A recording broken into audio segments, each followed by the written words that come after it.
Sir G Niranjan chairman గారికి మరియు మా కమిషన్ సభ్యులైనటువంటి మిగిలిన సభ్యులందరికీ కూడా మా ధన్యవాదాలు. వడ్డెర రిజర్వేషన్ పోరాట సమితి నుంచి ఈరోజు మేము ఈ కమిషన్కి అడ్రస్ చేయడం జరుగుతుంది.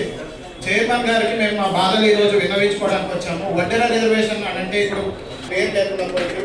మా నాలెడ్జ్ అనేది మీ ముందే ఇప్పుడు బయటపడింది. అంతగానో నాలెడ్జ్ బ్యాక్వర్డ్ అయి ఉన్నాం మేము. ఈరోజు మా నాలెడ్జ్ పరంగా మేము చూసుకుంటే కమిషన్ మేము ఎంపీసీలో డిఎన్టీ అడ్వకేట్ వాళ్ళు మాట్లాడారు పూసల సంఘం నుంచి. వాళ్ళు ఎంపీసీలో నుంచి మేము ఏ విధంగా తొలగించబడ్డామన్నారో తొలగించబడిన వాళ్ళని తొలగించబడిన ఒక కులంలో వడ్డెర కులం కూడా ఒకటి ఉంది సార్. ఆ రోజు మేము ఎక్కడికైనా ఏదైనా కమిషన్ ఉందంటే వస్తున్నాం, కానీ వచ్చిన వాళ్ళకి ఎందుకు వస్తున్నాం ఏంటి అనేది ఏదో ఒక రిప్రజెంటేషన్ ఇచ్చిపోతున్నాం. వాళ్ళు ఏం చేస్తారు ఏం చేయరు అనేది మా వచ్చిన సభ్యులకి ఇంతవరకు ఉన్న సంఘాలకు ఏదైతేనేమో అనుకోని నాలెడ్జ్తో వచ్చాము. ఇప్పుడు నేను కూడా అంత పెద్ద నాలెడ్జ్ లేదు కాదు సార్. ఏదైతే అవుతుందో ఇప్పుడు వచ్చిన సంఘాలకి ఇప్పుడు నేను ఒక 10 మా వడ్డెర కులం నుంచి 10 డిమాండ్స్ పెట్టడం జరిగింది ప్రభుత్వానికి. ఇప్పుడు మా సంక్షేమం అంటున్నారు సార్. బీసీఏలో ఉన్న మాకు కింద కులాలకి గుర్తింపు ఉంది, పైన కులాలకి గుర్తింపు ఉంది.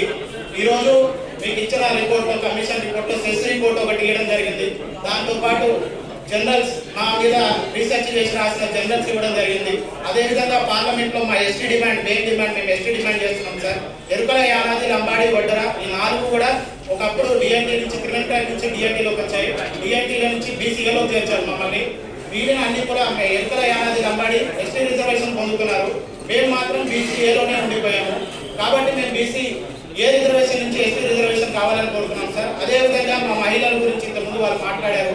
వాళ్ళు మా పురుషులతో సమానంగా క్వారీలలో గనుల్లో పనిచేసే వ్యక్తులు వాళ్ళకి 35-40 సంవత్సరాలకి పురుషులకు కూడా సార్ వాళ్ళు ర్యాంక్ కొట్టి వాళ్ళ నరాలని చాలా వాళ్ళకి శ్వాస సంబంధిత వ్యాధులు, నరాల సంబంధిత వ్యాధులు, కండరాల సంబంధిత వ్యాధులు వచ్చే అవకాశం ఉంది. వస్తున్నాయి కూడా. చాలా మంది 40-45 సంవత్సరాలకి ముసలాళ్ళు అయిపోతున్నారు. ఆసరా పింఛన్లని వివిధ కులాలకి 50 సంవత్సరాలకి పెట్టినట్టు మాకు కూడా 45-50 సంవత్సరాలకి పెన్షన్ ఒకటి. అదేవిధంగా ఎడ్యుకేషన్ పరంగా పోతే సార్ మాకు రిజర్వేషన్ అనేది ఎడ్యుకేషన్ పరంగా లేదు. మొన్నటిదాకా ఎంపీసీలో ఉన్నాం. తెలంగాణ వచ్చినాక అది కూడా మాకు అక్కడ కూడా అన్యాయం జరిగింది. ఎంపీసీలో నుంచి తీసేశారు. గురుకులాలు హాస్టల్ అనేవి మాకు లేవు సార్. ఒకప్పుడు మా పెద్దలు చెప్పేవాళ్ళు వారిల దగ్గర ఆడ నైట్ పూట పండు మీరు అన్ని రాసిండే కదా రాసింది.